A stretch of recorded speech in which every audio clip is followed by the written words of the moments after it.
The unexpected invasion. I was in my downtown law office reviewing case files when my phone buzzed with a security alert from my home system. The notification showed movement in my driveway at 2:47 p.m. on a Tuesday afternoon. Unusual, since I lived alone and wasn't expecting any deliveries. I opened the camera app and watched in disbelief as my older sister Michelle directed a moving crew toward my front door. Behind her, my father stood next to a U-Haul truck while my mother supervised the unloading of furniture boxes. My phone rang immediately. Dad's number. Connor, we're here at your house for the move-in. Where did you hide the spare key? The what? The spare key. We talked about this at Sunday dinner. Michelle needs a place to stay after the divorce and your house has plenty of room. I watched through my security camera as Michelle tried my front door handle, then began checking under flower pots for a key that didn't exist. Dad, I never agreed to Michelle moving in. Don't be difficult, son. Family shares everything, Dad said firmly. Your sister is going through a hard time and you have a 4-bedroom house all to yourself. At 34, I'd worked hard to build my criminal defense practice and purchase my home in the historic district. The house was indeed large. A renovated Victorian that I'd bought as much for the home office possibilities as for the personal space. My family knew I was a lawyer, but they'd never asked about my specialization or success level. Dad, Michelle can't just move into my house without discussing it with me first. We did discuss it. Sunday dinner, remember? Michelle mentioned needing a place to stay. You said, we'll figure something out, and we figured it out. I did remember that conversation. Michelle had mentioned her divorce proceedings and housing uncertainty. When I'd said, we'll figure something out, I'd meant I'd help her look for apartments or provide a reference for rental applications. I definitely hadn't meant she could move into my home. They'd brought their moving trucks. Through my camera feed, I watched the moving crew begin unloading boxes and furniture. Michelle was directing them toward my front door while talking animatedly on her phone.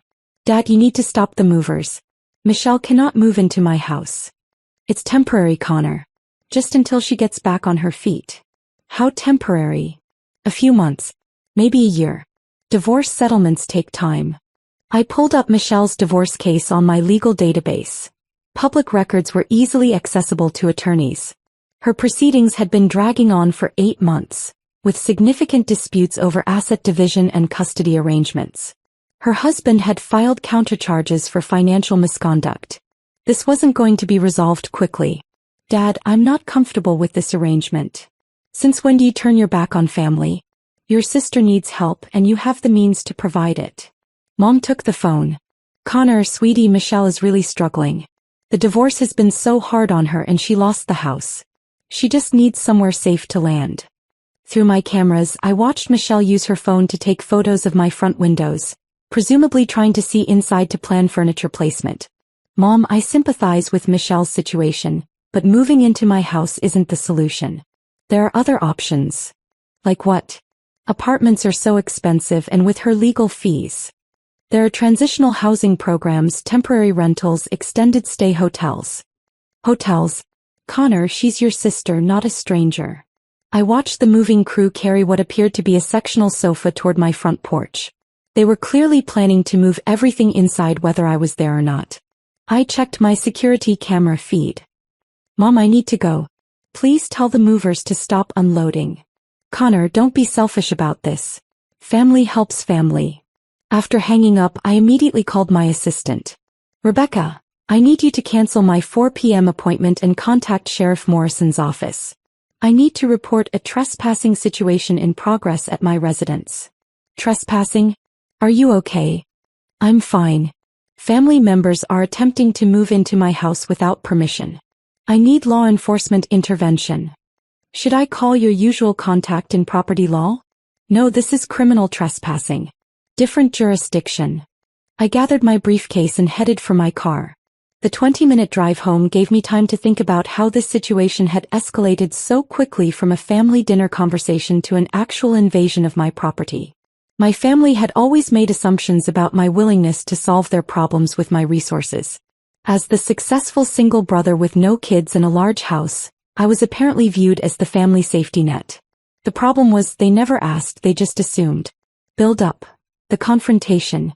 I arrived home to find my driveway blocked by the U-Haul truck and a moving van. My neighbors were watching from their yards as strangers carried furniture toward my front door. Mrs. Patterson from next door waved at me with a confused expression. Michelle approached my car as I parked on the street. Connor. Perfect timing. The movers are almost done with the heavy stuff. I brought my own bed and dresser so I won't need to use your master bedroom. Michelle, you can't move into my house. Don't be dramatic. It's just temporary. How temporary? Just until the divorce is final and I can get my settlement. Maybe 18 months, tops. 18 months. I looked at the pile of furniture and boxes now covering my front porch. This wasn't a temporary stay. This was a relocation. Did you sign a lease somewhere else for after those 18 months? Well, no, but... Did you research apartments or make any backup plans? Connor, why are you being so difficult? Dad said you'd agreed to this. I pulled out my phone and showed her the security camera footage. Show me where in this video I agreed to anything. Michelle watched herself directing movers around my property without my presence or permission. You said we'd figure something out. I said I'd help you figure something out. That doesn't mean moving into my house. Dad approached, looking frustrated. Connor, what's the problem here? You have plenty of space. The problem is that you're moving someone into my house without my consent. That's called trespassing. Trespassing? She's family. Family doesn't have automatic property rights, Dad. Mom joined the conversation, carrying a box marked Michelle's kitchen stuff. Connor, I can't believe you're making such a big deal about helping your sister. I'm not making a big deal about helping her. I'm making a big deal about the assumption that my house is available for anyone to use without asking me first. We did ask you. I pulled out my phone and played back the conversation from my security camera's audio recording. Sunday dinner at my parents' house, where Michelle had mentioned needing housing and I'd said, we'll figure something out. Where in that conversation, I asked, did I say, yes, move into my house? The family stood in uncomfortable silence as the recording clearly showed that no explicit permission had been given. It was implied, Mom said weakly. No, Mom. You inferred it. I never implied it. Michelle's phone rang. She answered, spoke briefly, then hung up looking annoyed. The movers want to know where to put my bedroom set. Should they use the blue room or the one with the window seat? They should put it back in the truck, I said. Connor. Michelle, you don't live here. You've never lived here. You haven't asked to live here and I haven't agreed to let you live here. But where am I supposed to go? That's what we need to figure out. Together. But not by assuming you can just take over my house. Dad stepped forward, his face reddening. Son, I'm disappointed in your attitude. When family needs help, you help. You don't argue about legalities. When family needs help, I replied, you discuss options respectfully. You don't show up with moving trucks and hope for the best. The trespassing charges ended their plans. A sheriff's department patrol car pulled into my driveway behind the moving trucks. Revelation. The legal reality. Deputy Sarah Collins stepped out of the patrol car and approached our group with professional authority. I'd worked with Sarah on several criminal cases. She was thorough, fair, and didn't let personal relationships interfere with legal responsibilities. Mr. Morrison, she said, nodding at me respectfully. We received a report of trespassing in progress. That's correct, Deputy Collins. These individuals are attempting to move personal property onto my land without permission. Dad stepped forward indignantly. Officer, this is a family matter. This man is my son and we're helping his sister move into his house. Sir, do you have written permission from the property owner to place items on this land? I don't need written permission from my own son. Deputy Collins consulted her notepad. Actually, sir, you do. Regardless of family relationships, this is private property. The owner has reported unauthorized occupation, which constitutes criminal trespassing under state law. Michelle found her voice. But we're family. He can't have his own sister arrested. Ma'am, property rights don't change based on family relationships. If the property owner hasn't given permission for you to occupy his land, your presence here is illegal. I stepped forward. Deputy Collins, I'm Connor Morrison and this is my property. I did not give permission for these individuals to move belongings onto my land or into my house. Mr. Morrison, Deputy Collins addressed my father, are you Connor Morrison? Well, no, but... Then you have no legal right to authorize use of this property. Mom looked confused. But Connor's our son. Surely that gives us some rights. No, ma'am, it doesn't. Adult children own their property independently of their parents. Deputy Collins turned to me. Mr. Morrison, do you want to press charges for trespassing and attempted breaking and entering? The weight of the moment settled on my family. They were realizing that their assumption about my willingness to share my home had no legal foundation. I don't want to press charges, I said, but I do want all personal property removed from my land immediately. Understood. Deputy Collins addressed the moving crew. Gentlemen, you need to reload this truck and remove all items from this property within the next hour. The lead mover looked frustrated. Who's paying for the reload time? Michelle looked panicked. I don't have money for extra fees. That's between you and the moving company, Deputy Collins said. But these items cannot remain on this property. Dad turned to me with desperation in his voice. Connor, be reasonable. Where is Michelle supposed to go? That's what we should have discussed before you brought moving trucks to my house. Deputy Collins interjected. Mr. Morrison, I need to inform you that if these individuals attempt to enter your house without permission, that would constitute breaking and entering, which is a felony. The seriousness of the legal language seemed to finally penetrate my family's understanding.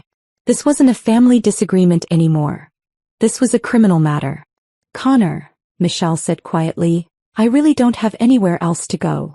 For the first time since this ordeal began, she was asking instead of assuming. Michelle, that's a conversation we can have after your belongings are removed from my property and we can discuss options rationally. Deputy Collins supervised the reloading process while my family stood in uncomfortable silence. The neighbors had mostly gone inside, but I could see curtains moving as people watched the drama unfold. As the moving truck prepared to leave, Deputy Collins handed me her report number. Mr. Morrison, if there are any further incidents, this documentation will support additional charges.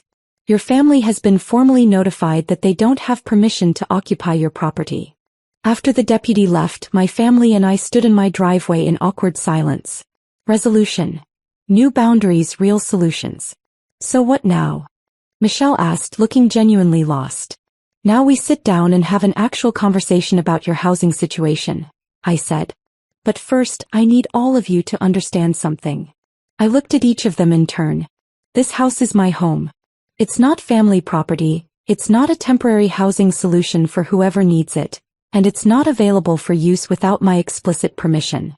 Dad started to protest, but I held up my hand. I'm not finished. I bought this house with my own money, I pay the mortgage with my own income, and I maintain it with my own labor. None of you contributed to its purchase or upkeep. None of you have any legal or moral claim to use it without my consent. Mom looked hurt. Connor, we raised you to share with family. You raised me to be generous and helpful, which I am. But you also need to understand that being helpful doesn't mean surrendering my autonomy or my property rights. Michelle sat down on my front steps. I really don't know what I'm going to do. That's why we're going to figure it out together. Properly this time. Over the next 2 hours, we developed an actual plan. I helped Michelle research extended stay hotels and furnished apartments. I offered to provide references for rental applications and even agreed to co-sign a lease if necessary. I also put her in touch with a colleague who specialized in divorce law and could potentially expedite her proceedings. Why didn't we just do this in the first place? Michelle asked as we reviewed apartment listings on my laptop. Because you assumed you could use my house without asking, and everyone else supported that assumption. Dad looked uncomfortable. We just thought, you have so much space. And I do. But it's my space to offer or not offer. The difference is asking versus assuming. 3 weeks later, Michelle moved into a 2-bedroom apartment downtown. I helped with the security deposit and provided a reference letter that emphasized her employment stability. Her divorce proceedings were expedited with better legal representation, and she was back on her feet within 6 months. The incident became a turning point in our family dynamics. My parents learned to ask before volunteering my resources for family solutions. Michelle and I developed a better relationship based on mutual respect rather than one-sided obligation. 6 months later, Michelle invited the family to a housewarming party at her new apartment, the one she'd found and paid for herself. To independence, she said, raising her glass. To asking permission, I replied. Dad laughed, but he also nodded. To treating each other like the adults we are. I still help my family when they need it. But now they ask first and I have the option to say no. It's amazing how much better family relationships work when they're based on choice rather than assumption. The security cameras stay active though. Some lessons are worth remembering.